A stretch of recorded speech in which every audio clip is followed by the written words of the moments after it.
Hi, I'm Justine. So I'm a vet and I want to give you some tips when you're at home in isolation and you're not sure maybe how to check your animal after they've been for a walk maybe, just to make sure everything's okay. Check ears, check paws, check nails, because nails might be getting a bit long if they haven't been to the vets for a while.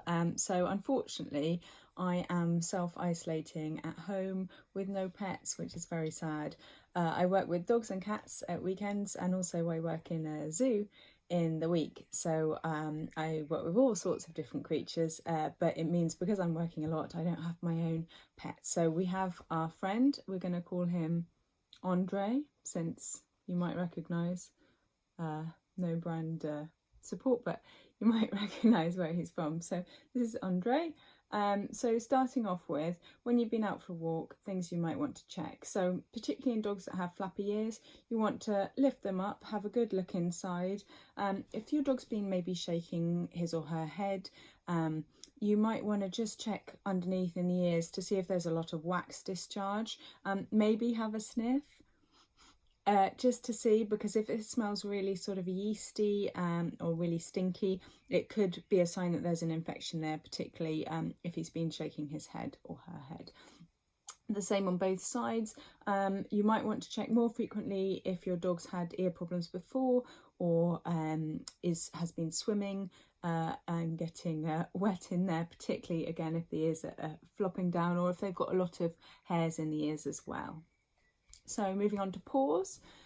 So particularly coming into the summer months, but really at any time of year, your dog can get things either stuck in the paw or between the digits here.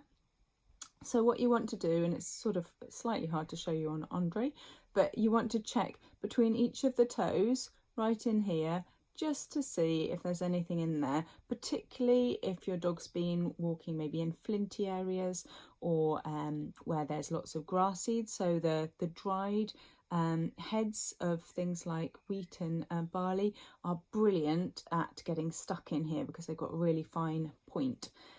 They like to burrow in, and they can cause local abscesses, lameness, be really sore for your pet. They might start licking at it. And then the worst thing about them is they can also sort of track higher up the leg and really go anywhere in the body, which is quite scary. They can also go in ears, so look out for them, and they can go up noses and really anywhere they can get their little pointy bits in.